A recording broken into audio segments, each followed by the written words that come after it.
Hello there, welcome along. It's the Sweet Spot, the Racing Post's weekly golf show with Bruce Millington and Steve Palmer. We're going to look back on a very dramatic final round of the US PGA, and then we'll look ahead to 3 tournaments this week. We've got the Charles Schwab, which features a stellar field over in America.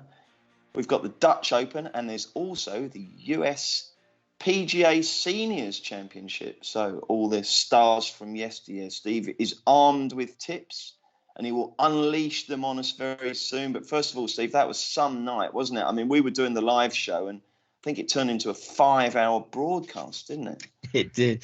Yeah, I am absolutely knackered. I mean, the USPGA was exhausting from the moment the tee times were announced to the moment Cameron Young failed to chip in at the last, because the tee times, we were all waiting for them, and they had a huge bearing on the tournament. And then Justin Thomas managed to overcome the draw bias and emerge triumphant.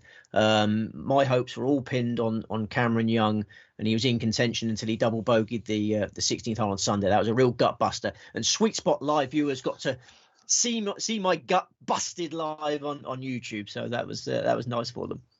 I thought you held it together pretty well, really. And then, of course, not only did you have the torment of Young losing, but then we were on air for another hour, weren't we? The 3-hole playoff. So thanks a lot, Mito Pereira, for that. But anyway, the USPGA need to change that rule, don't we? We can't be having 3-hole playoffs. They're not good for us.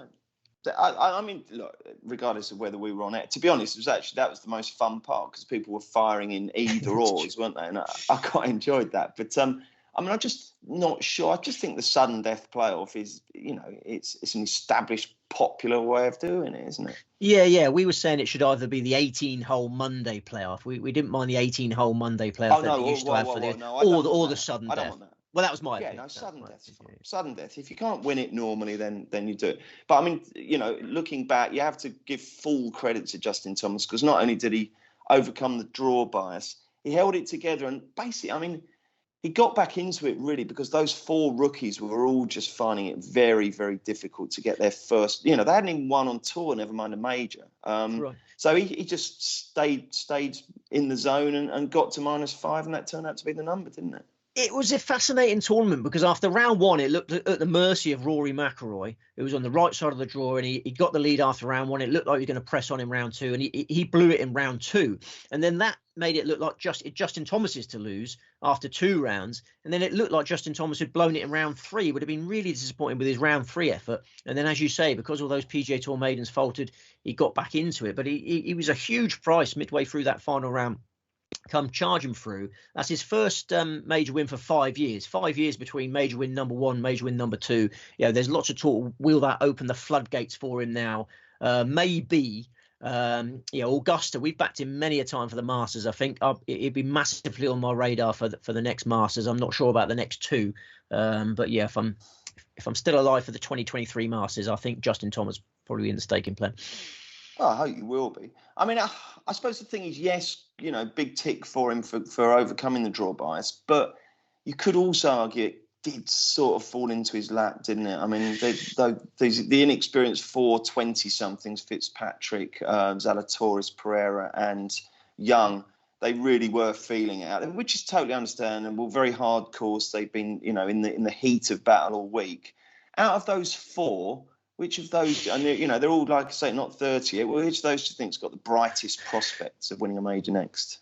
I love Cameron Young. I don't think he did a lot wrong. I mean, the putter didn't behave for him on Sunday. We had a lot of frustration there. Taking the putter from off the green at the 8th hole. Do you remember that one? The 8th hole was a course management error. It just bobbled, didn't it? Yeah, left himself well short. And I think round 1, was the one that probably cost him the tournament. He was slow out the blocks in relatively easy conditions in round 1 and shot 71. I wonder whether that slightly delayed preparation has something to do with it. His clubs went missing on the trip from Miami. So Cameron Young gets there on Monday, all ready to start his practice. The clubs don't arrive till Tuesday. I don't know how much that was to blame for what was a sluggish round 1. But yeah, I think Cameron Young's the complete player, phenomenal driver of the ball, and I think every other department of his game is improving. So he's the one I like most of them. I suppose what you could say though, Steve, is if Will Zalatoris learns to putt, he'll win every tournament by 6 shots, won't he? Yeah, but I mean, such an ugly putting stroke, isn't he? I mean, it's uglier than yours. And, he talked a good game afterwards. He took defeat well. The putt on the 72nd hole was a huge positive, wasn't it? Because he's staring back down the fairway. He knows that that's to get in the playoff. He's seen Pereira go in the water hazard. So, he'll take a lot of belief from that because he hit a perfect putt at a big moment. But you can't get away from the negatives that he played much better in rounds 1 and 2 than he did in rounds 3 and 4. Pretty patchy performance over the weekend, definitely tightened up. So, he needs to get the monkey off his back, doesn't he? That first win is weighing heavily on him, I think. It certainly is. And then Mighty Maito, do you want to talk about Mighty Maito? I mean, again, I watch all these media conferences. I couldn't believe the amount of smiling from Mighty Maito. You'd be pleased to see he was crying initially. The cameras cut to him crying, but by the time 5 or 10 minutes later, he composed himself and he was smiling his way through the post-round media conference. Maybe he just realised at that point, he would have bitten your hand off. He would have bitten your arm off for 3rd place at the start of the week, wouldn't he? He's got to take a double bogey to fall out of not just top spot, but not even be in the playoff. I mean, wow, that's incredible, isn't it? I mean, he literally hit a wall of pressure, didn't he, with the swing on the final hole, the drive. Like, he couldn't get through the ball, late hit, sliced out into the trouble. So, I don't know, but he seemed to take it well, and that was the first time he'd made the cut in a major. But I prefer Cameron Young to the other two. Okay, let's move on to our first tournament. It's the Charles Schwab Challenge over in America. And here's a price guide from Boyle Sports, who are offering 10 places. Fantastic. 15-2, Justin Thomas. 8, Scotty Scheffler. 11, Colin Murukawa. 11, Jordan Spieth. 12, Victor Hovland. 18, Sun Jae-im. 18, Will Zalatoris and Daniel Berger. And 20 bars. So it's a really, really top-notch field, this, isn't it? Absolutely brilliant. By the way, why was Sun Jae-im in the US PGA? I don't remember seeing him in that. The COVID bout. We've still got the lingering COVID. Yeah. So he wasn't injured. It's not like him to miss a tournament, is it? No. He's finally got the go COVID there, I'm afraid. Okay, as we always say, obviously, there are different prices and place terms out there, so do check. But 10 places is something to go to war with. Give us the course background before we get the selections, Steve. Colonial Country Club, Fort Worth, Texas, has been hosting PGA Tour events since the old king died, literally since the old king died. 7,209 yards, par 70, only 2 par 5s. Always a classic test of precision over power. Hit it straight, putt well, you do well at Colonial. And this week's forecast is the weather forecast, absolutely fascinating. Every day it gets progressively warmer and progressively windier. By Sunday, we've got 36 Celsius on the dial and consistent 22-mile-an-hour winds. Cool, that's going to make it tricky, isn't it? It's going to make it very interesting, yeah. You don't often see a forecast like that with both going up. Like, temperature starts cold, moves up, wind the same. I found it fascinating. Thunder. You might not. No, I do. Potential thunder interruptions. Let's hope no. I don't think so. They just need to get their factor 50 on. It's some serious heat coming into their faces. How many selections? 2. What? 2? 2. Goodness me. We've done that. We do that occasionally. We did that with Scotty Scheffler for the Bay Hill one, didn't we? It can work, and it will work. All right then. Who's the first of them? Best bet of the week is Jordan Spieth. You can get 11-1, I believe, with all those places. With Boyle Sports, 12-1 generally. Jordan Spieth adores Colonial. He could break par at Colonial in his sleep. He feels so at home on this terrain. He knows every blade of grass. And experience counts for so much here. None of the last 20 Colonial events have been won by a PGA Tour made of this. Normally a place where you've got to serve your Colonial apprenticeship, learn how to score at this classic old track. Nobody in this week's field has better Colonial credentials than Jordan Spieth. He was 7th in this event on his debut in 2013. He was still a teenager back then. Subsequent visits, 14-2-1, 3-shot victory in 2016. Then 2, 32, 8, 10, 2. So 1 win, 3 second places, 7 top 15s and 8 starts. This is dreamland for Spieth. He loves the greens. There's been one thing holding him back lately. He's still not converting his share of putts on the greens, is he? He usually rolls them in from all parts at Colonial. He loves these greens. Last week was hugely frustrating for Spieth. It almost looked too good a chance, didn't it, for the Spieth Grand Slam? There's so much pressure, that seemingly came from peaking for the biggest event of his year. You talk about players going in not on the radar, going in under the radar. He couldn't have been more on the radar, could he? The radar is just going Speed. I was just thinking about. I can't remember a moment where a player has been more on the radar than that. And that rattled him. Yeah, the occasion got to him from the off.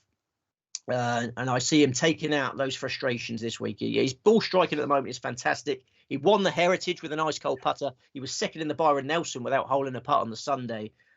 This week, back in his home state, the pride of Texas. I just think he's a fantastic player. I made him favourite this week. And I think there's an extra layer of motivation. You might have a concern. You might be about to say to me, is he going to be up for it after a busy No, I wouldn't say that. Of course he'd be up for it. If you were going to say that to me, I would say there's an extra layer of motivation coming from his world ranking, because he's up to world number 9 now. He's becoming elite again. And it wasn't long ago. Start of last year, he was very close to dropping outside the world's top 100. He'll be thrilled to be threatening world number 1 status again. Positive motivation doesn't matter to me. I don't think that's a problem. I think if you're in it, you're expected to win it. There would be occasions possibly where some players are just using a tournament just to mess about. But I don't want them having extra motivation. I don't want them pumped up. I want them calm. I'm not interested in, he really wants to win this. That doesn't do it for me. I see that as a negative. Okay. So what do you think of that? I think, I think Spieth's temperament, you can't question Spieth's temperament. He's the ultimate. Yeah, but you want an even temperament. You don't want pumped up and looking for it, do you? Typically, you never have to worry about anything bothering Jordan Spieth.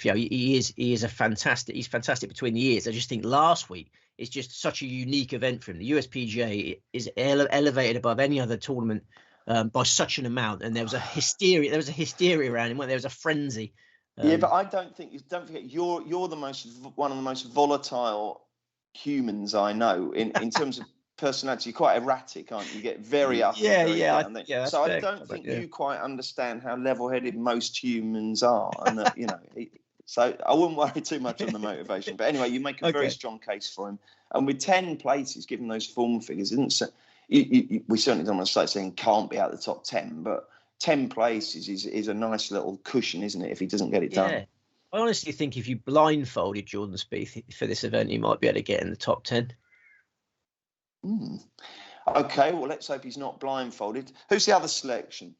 Yeah, the only serious danger for me is Colin Murukawa, who should revel in this test of accuracy. He's so well suited to this course that he almost bucked that trend we were talking about in 2020 by winning on his debut. He lost a playoff to Daniel Berger. It was the first event back after the coronavirus suspension. You might remember it. Really anticipated the best field that had ever assembled at Colonial for the return of golf. And Morikawa nearly won it. He finished 14th last year. This year, third visit, I think he duels with Spieth for the title. I was a bit shocked on Sunday, Bruce. I don't know if you remember that some fella asked me what has gone wrong with Colin Murukawa during Sweet Spot Live. And I was struggling for an answer because I don't think anything's gone wrong with Colin Murukawa. Last week, he was just on the wrong side of the draw. He was in a really horrible atmosphere in his free ball. He had Scotty Scheffler, John Rahm and Colin Murukawa, the 3 highest ranked players in the field. It was like a pity party because they were on the wrong side of the draw. They were really angry. There was so much anger in that group, and they were dragging each other down. I don't think Morikawa fans need to worry too much about that. There's nothing gone wrong with him. He's playing okay this year. He was second in the Genesis Invitational, top class event early in the year, 5th in the Masters. I think he knows it's time to step up a gear. I think he'll see this as a great opportunity to do so. When the market first opened on Monday, I thought Spieth and Morikawa were much too big, and I thought too much respect was given to Justin Thomas and Scotty Scheffler. The way I saw it was Spieth is favourite for this event, with Morikawa and Scheffler joint second favourites. Okay, well, the reality is Thomas and Scheffler are dominating the market. Well, they're certainly ahead of your two in the market. Have you got a preference for either of those two? I slightly prefer Scheffler. I mean, for Justin Thomas, this is very much after the Lord Mayor show, isn't it? I was surprised he didn't withdraw. Maybe he still will withdraw. I think he'll struggle for concentration. There's a lot of emotion after that victory. It was a massive moment. Winless for 15 months. I don't see how he applies himself for 72 holes here if he plays. Scheffler, I mean, obviously the chef's a sweet spot hero. He's got nothing to apologise for. But that miscut last week ended, the most purple patch in PGA Tour history. I've never seen a purpler patch than that. And it was interesting how that coolness disappeared last week. You talk about the anger in that group. Scheffler was the most angry of them all. He was smashing. smashing a driver into the bag. I mean, he could have damaged the driver. It all went wrong late on. He suddenly went from being comfortably inside the cut line to missing out, and he was going bananas. So I think the chef, I don't know what that is. Maybe the world #1 status is getting to him now, the weight of expectation. But I think we need to leave him in peace for a little bit. Righty-ho. That was the Charles Schwab Open. Let's look ahead now to the Dutch Open on the DP World Tour, of course. We've got 8 places from Boyle Sports this week, and they bet 16-1 Bernd Wiesberger, 20 Jordan Smith, 20 Thomas Pieters and Rasmus Højgaard, 22 Adrian Meronk, 22 Ryan Fox and Torbjørn Olsen, and 25-1 Bar. So are we at one of those fiddly little courses in the Netherlands, Steve? Where are we this week? Yeah, well, I wouldn't call it fiddly. I must say that the Colin Murukawa is 11-1 getting all those places with Boyle Sports. We forgot to mention, but 18-1 is available with fewer each way places.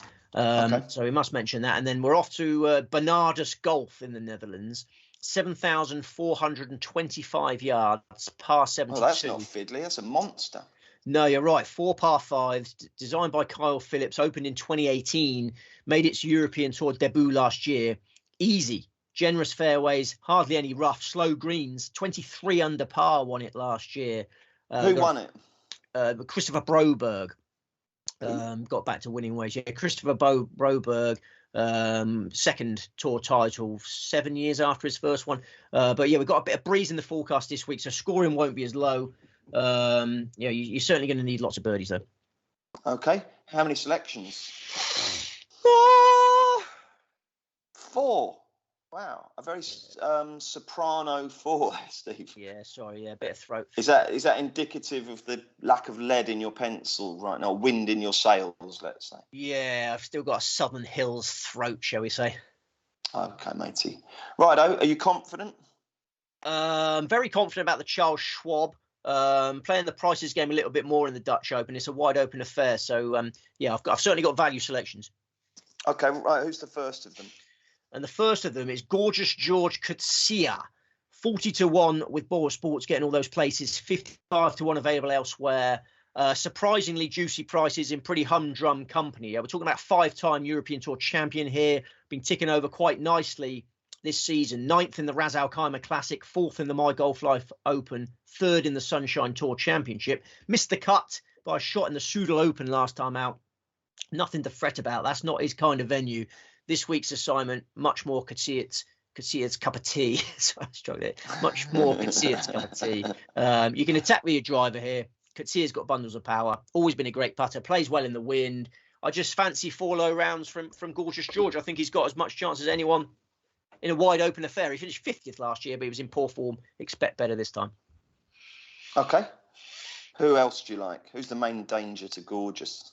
Next best is Johannes Veerman, 55-1 getting your places with Boyle, 70-1 available elsewhere. It's another price play, really. I mean, Veerman at his best has got nobody to fear in this lineup. He won his maiden European Tour title last year in the Czech Masters. Then he was 6th in the Dutch Open at Bernardus. We've only had 1 year at Bernardus. He was 6th in it. This year has been quite quiet for him, adjusting to life as a father, became a dad in January. He's missed the cut by a shot in his last 2 events. I'm going to take the chance at that price that he clicks back into gear at a course that we know he likes. He's turned 30 since his last event. Your 20s are behind you, Johans. Time to knuckle down now. And he's got a Dutch dad, icing on the cake. He's got a Dutch dad, extra layer of motivation there. Do it for Jan. Is he American? He sounds Dutch, doesn't he? Yeah. He's very well travelled, is Johans. Lived a lot of his life in Asia and then moved to the States. So, but yeah, his Dutch dad will be demanding a good performance.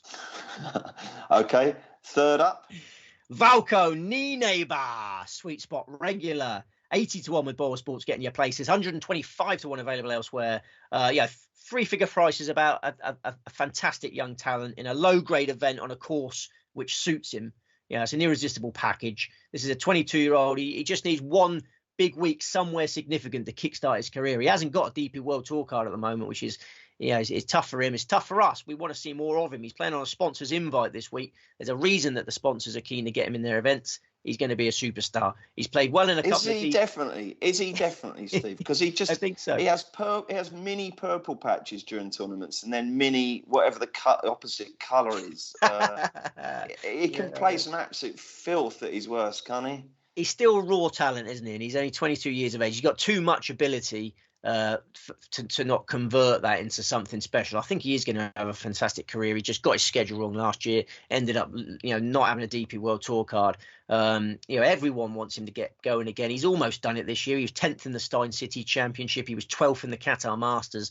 He showed bursts of form last week on the Challenge Tour. He played in really strong wins. We've got strong wins this week. He played in strong wins in round 1 last week on the Challenge Tour and shot a 67 to take the lead. He's definitely in better form this year than when he turned up at Bernardus last year. 4 missed cuts in a row before last year's event, yet he finished 22nd at Bernardus. So, yeah, I can't resist knee neighbour. Okay. And finally, Chase Hanna. Another sweet spot regular. I think he's good enough to win on the DP World Tour. 66-1 with Boyle Sports getting your places. 80-1 available elsewhere. Showing up a lot on leaderboards. Hang on a sec. Is he a sweet spot regular? I can't remember. Chase Hanna. Well, he's not been around that long, but he was a player to follow in the Racing Post pre-tournament, pre-season package.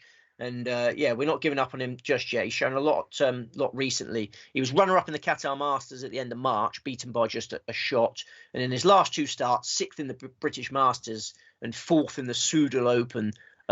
Tailed off over the weekend in the Dutch Open last year, but he's got competitive experience of the course. And all 4 of mine have played this course. They played in last year's event. There's going to be one European Tour event at Bernardus. I wanted course experience, and my lot have done that. I think Hanna at the age of 27 looks ready for a breakthrough. Where's he from, Chase Hanna? America. Yeah. I've got 2 South Africans and 2 Americans in my staking plan this week. Oh, right. Excellent. Okay. Anything else to add on the Dutch Open? I can have a spin through your market leaders if you want. No, you don't have to. No. It's all right. If you don't. No, there's nothing worth mentioning. We won't. Let's move on instead to our 3rd tournament this week, which is the Senior PGA Championship. And Steve Stricker is 5-1 favourite joint favourite with Boyle Sports, along with Stephen Alker. 6 places available on this. Porrick Harrington is 9-1. Miguel Angel Jimenez 11-1. Ernie Els 18 along with Bernhard Langer, and it's 22-1 Retief Hoosen and the King, David Toms. What a brilliant tournament. There's loads of great names here, isn't there, Steve? It is an attractive tournament, isn't it? And the course looks quite interesting. So, I think, we've got a 3-pronged attack here, and, each way trebles, each way doubles. You can really fill your boots on the multiples. I'll tell you what, I think I've probably backed every single person in this field in my life. Colin Murukawa Colin Montgomery's in there, VJ's in there, Lee Jansen, Billy Andrade, Rocco Mediate.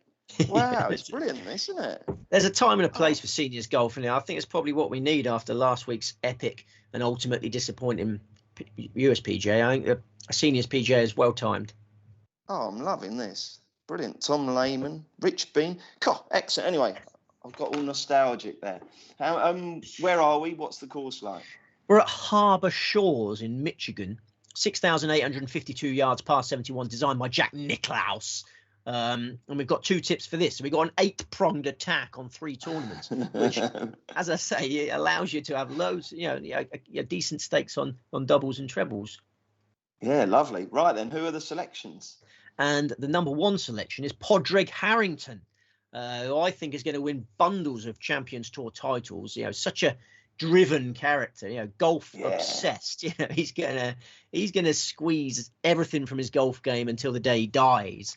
Do a Padraig Harrington face when he hits the golf ball. What's the actual? If you do a sort of freeze frame of him hitting it, there's sort of. Yeah, the tongue does come out, doesn't it? Yeah, that's something it. like that, isn't it? Yeah. It's actually clinically proven that having the tongue out helps your body relax. I did read a putting tip on that not that long ago. Though, if you just that, it relaxes you. But no one's ever done that. You don't. Well, they should do. Yeah, they're probably too embarrassed to do it on telly, but it might actually help. Just lull it out. Just relaxes all your muscles. Okay. So yeah, let's not diss Harrington for that. I mean, he'll know everything. He knows everything there is to know about golf. He probably knows that lolling the tongue might help. You sometimes see horses doing that, don't you? Yeah, you do actually, don't you? Yeah, it's like even the animals. The instinctive horse knows that if he does that, he'll go faster.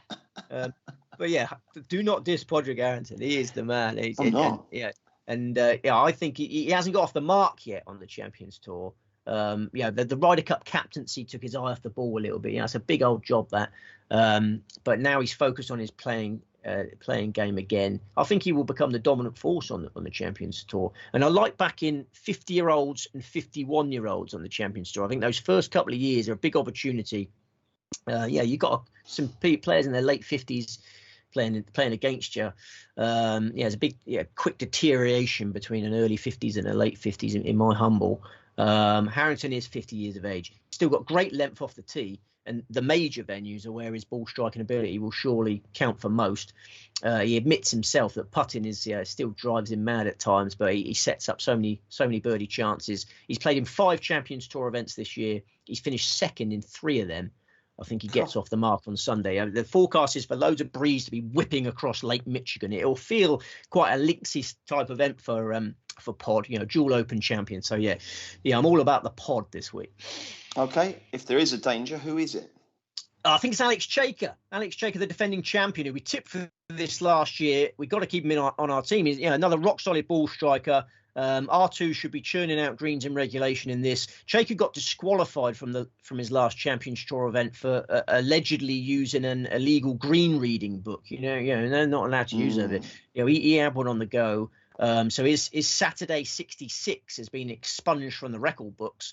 But it's not been expunged from my record books. That was a very good round, green reading book or not. And I think that shows he might be coming back in form to win another senior major. He's played in 5 senior majors and he's won 2 of them. I think Chaker will go close to a hat trick. They're my 2 against the field. 40-1. 40-1. Fantastic. Brilliant. Yeah. Okay, so we've got 3 really good tournaments this week. Let's reiterate the tips. We'll start with the Charles Schwab. What is it? The Charles Schwab Trophy? Challenge. Charles Schwab Challenge. Jordan Spieth and Colin Murukawa. And then we've got the Dutch Open. George Coetzee, Johannes Veerman, Valco Nienaber and Chase Hanna. And the Senior US PGA. Padraig Harrington, Alexander Chaker. Brilliant. Love that. And if you're only having one golf bet this week, Steve, what would it be? I think Jordan Spieth is the hardest one to see out the frame. You could have the Jordan Spieth, Padraig Harrington double. You could have the Jordan Spieth, George Coetzee double. Yeah, there's lots of multiple options there, isn't there? And, I urge ambition. Which I always... Okay. Ambition. I was hoping for one, but that'll do. Yeah, Jordan Spieth. Yeah, he should be favourite, but the market's knocking it into shape now, and he might go off favourite the way things are going. But that's his rightful place at Colonial. That's his rightful place. Righty-ho. Excellent. What have we got next week? What are the Tawns next week? That's a good question. Have we got the Porsche? I think it might be the Porsche European Open. Okay. And the Memorial. Yeah, I think it's the Porsche. Right.